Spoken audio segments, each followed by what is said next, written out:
r/ask Reddit. What would you say is absolute poison to life/society? Crabs in the bucket mentality. People ridiculing or just discouraging others' improvements makes everything worse. As an open source fan and advocate for the government to use more open source software instead of always wasting money on Microsoft's products, I have been ridiculed a lot. And the same when I ask for more privacy and an imbeciles comes with the "what do you have to hide?" The response to that is always to ask them when they shower and where their kids go to school. Where do you live and what times is there no one at home, and what types of locks are on your door and windows? Also, do you have a security system, own any violent dogs? Also, what times are your neighbors not home? In my experience, most people are sure they're not lied to/fed propaganda by their TV, while also being convinced that most people in other countries are lied to/fed propaganda by their TV. Most people think TV propaganda works on other people, but not on them, because they're too smart, you see. As someone who has been experiencing TV propaganda and never realized it until I left the country, always thinking it wouldn't affect me, I was so wrong. I very much believe the only problem with my country was politicians doing nothing. They did things, oh they did, but just not things to improve the economy, but rather PR stunts to improve their rating, until they have enough power to take control of elections, the media, judicial power etc. TLDR, propaganda affects all. Everyone has an agenda. Stay vigilant and consider if the media or politicians have anything to gain from such news. If they do, it might not be true. Go to your bathroom and look at any of your hygiene products, soap/shampoo/body wash/etc. If it's a name brand, chances are your store has cheaper generic version that is just as good, and you probably bought the name brand because you grew up getting bombarded by commercials for it. Advertising is a lot like propaganda and really opens your eyes to how much of it you passive consume on a daily basis. Opinion masquerading as journalism. Similarly, opinion masquerading as fact.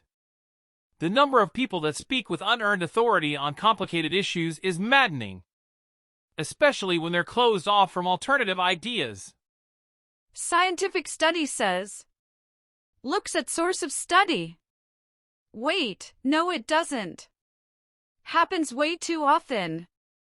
Studies 10,000 people. Do they turn left or turn right instinctively when entering a store? 9,950 people turn left. Article headline. Studies show a shocking amount of people turn to the right when they enter a store. It's not technically wrong, and the study does confirm that headline. It's just not the proper takeaway. Or the classic study shows connection between going to the store and turning right, and everyone loses their fucking minds going to the store makes people turn right. What's shocking about turning right? If it's NASCAR, it would be very shocking. I don't know if you made a ratio like that up, but when I played WoW, I got in a pickup group and we did a dungeon together.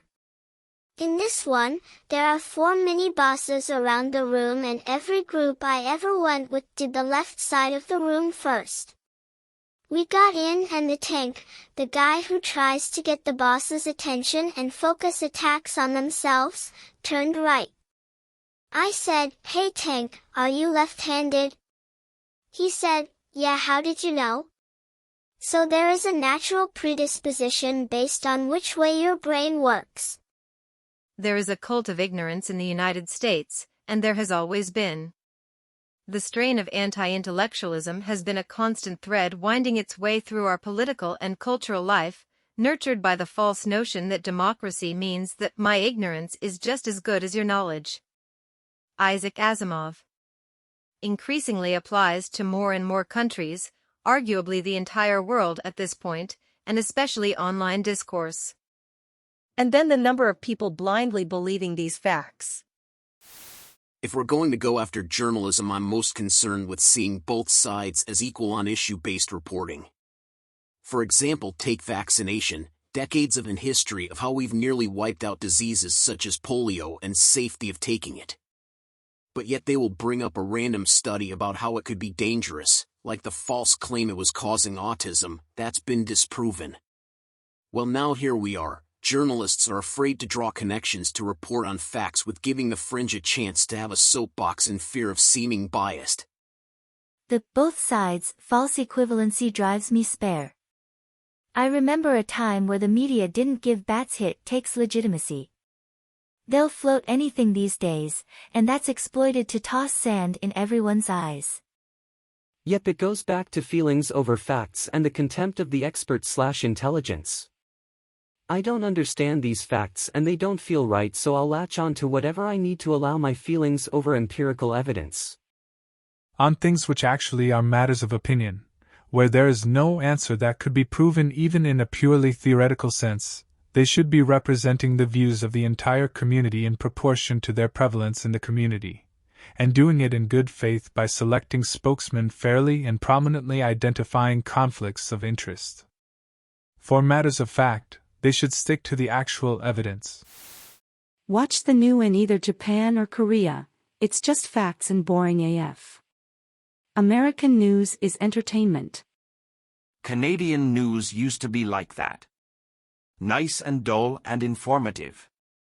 Let's be real, though. Would you rather watch CBC or Fox anchors screaming at guests? Why even watch news? I honestly don't see the point. Failure to understand the difference between fact and opinion is indeed poison. Possible counterpoint: there ain't no such thing as opinion-free journalism. Every perspective comes from a point of view, and every reader interprets it according to the reader's context. If the reader's context or point of view conflicts with the writer's, and the reader thinks their point of view is unbiased, then the reader experiences cognitive dissonance and thinks this so-called journalism is biased.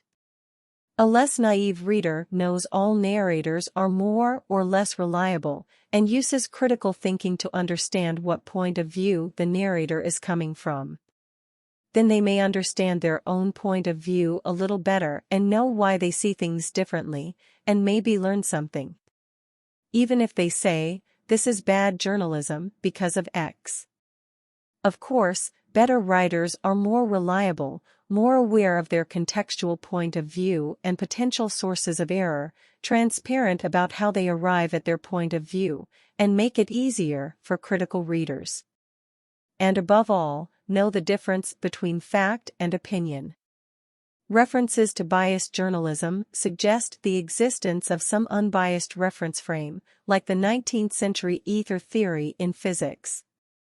We can't expect unbiased journalism. The best we can hope for is good journalism that shows its work and distinguishes fact from opinion, and an imperfect awareness of how our principles and interests inform our point of view compared to others. Anyone who asserts a lack of bias is simply admitting they privilege their own point of view with inherent perfection. Morning, boys. How's the water would be a better tagline than we report, you decide. TLDR: all journalism is biased, but good journalism is useful despite unavoidable inherent bias. Or the opposite, when facts are labeled opinions by their deniers, e.g. flat earthers, climate change deniers, transphobes. Multi-million-dollar think tank / focus group developed, intentionally formulated subversive tropes, talking points, and rants designed to turn a majority of the population against a more sensible minority in order to hijack the government and castrate its ability to protect the citizens from the forces stealing their every last drop of labor, cash, retirement, healthcare, habitat, food and water supply, personal property, and rights, masquerading as news. In this category, I'd add outrage journalism, the stuff designed to get you angry so you keep watching. The obvious examples are right-wing outlets such as Fox News, OANN, and so forth. But I'm starting to include John Oliver, though I'm still a fan. To be fair with John Oliver, he points out a lot of fucked up broken parts of our society that desperately needed fixing, and thus produces justified rage. Right-wing media like Fox, OAN, And Newsmax produce outrage based on so many lies that they are collectively being sued for billions. Like their lies about voting machines in the 2020 elections creating voter fraud to hurt Trump. Zero truth to any of it. Trump lost 60-plus court cases over it.